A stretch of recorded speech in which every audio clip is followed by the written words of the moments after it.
Sinking economy, changing prime ministers, diminishing soft power, and now exposed agenda. The year couldn't have been worse for the United Kingdom. Now, a common Ukrainian trooper is exposing them in front of Russian officers. We will tell you all about it. Before that, if you're a fan of non-corporate monetary news and analysis, you've landed on the right YouTube channel. Okay, let's begin.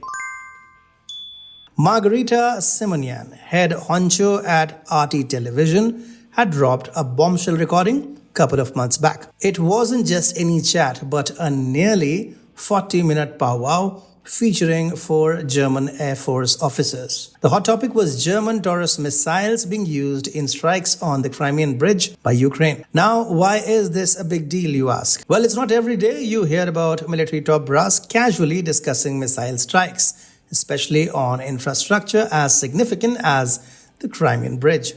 This juicy tidbit sent diplomatic sparks flying faster than those missiles, with Russia quickly giving the German ambassador a ring, and not for tea and biscuits. Meanwhile, the German chancellor found himself in a rather candid chat, probably not the pleasant how's the weather kind.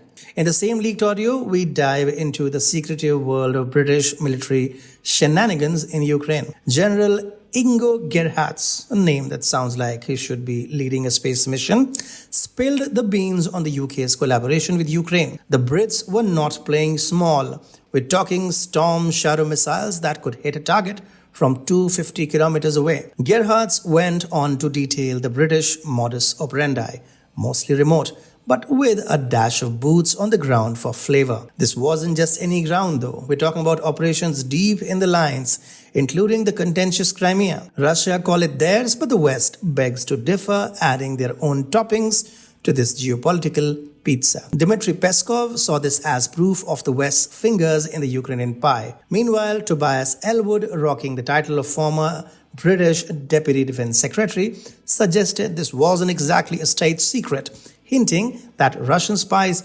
probably had this info on their fridge magnets. To cap it off, now a captured Ukrainian soldier turned storyteller, revealing the depth of the UK's involvement.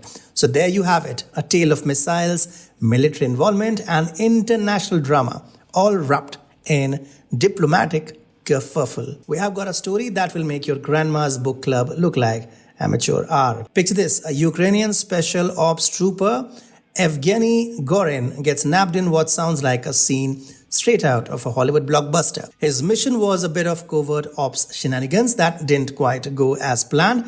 The cinematic plot twist unfolded in the Tendra Spit in the Black Sea. Now, Evgeny wasn't on a solo adventure. He was part of a band of commandos from the 73rd Naval Special Purpose Center.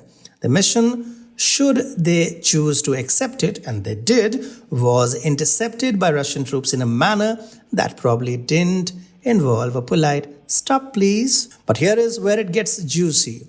Evgeny, perhaps looking for a chance to star in his own spy thriller, spilled the beans on his special training in sabotage. And guess where? Bulford Camp, England. Yes, the land of teas, crumpets, and now apparently Ukrainian commando training camps. He claims British military advisors were the brains behind a plot to attack a gas rig in the Black Sea, a rig that's been under Moscow's thumb since 2014. The Ukrainian commando also said that the Bulford camp in England is a clandestine location for training and even radicalizing Ukrainian youth to go out on a rampage against Russia. The FSB, Russia's Secret Service agency, claims this whole operation was a flop, with the Ukrainians unable to snag the equipment the Brits were so keen on. Instead, they went for a classic movie ending, blowing up the communications post. And here is the cherry on top. The FSB is pointing fingers at the Special Boat Service, SBS,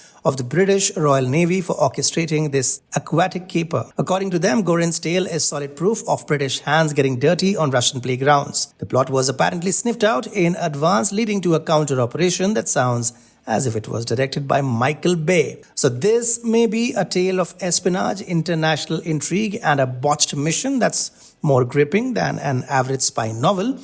But the next episode will be juicier because something tells me this saga is far from over. Putin has already been miffed with the Brits for putting their allergic nose where it doesn't belong. Russia has now started attacking NATO targets after giving them 2 years of honeymoon, and I won't be surprised if some Brits are dispatched to meet their makers. But of course, Brits can always fall back. Well, this was a bit harsh on the British. Let's talk about Canada for a change. Their imbecile Prime Minister is exposing, wait for it, wait some more, his own self. Yes, Trudeau has unleashed a full-blown war against Trudeau. Watch this report to believe it and decide which Trudeau side are you on.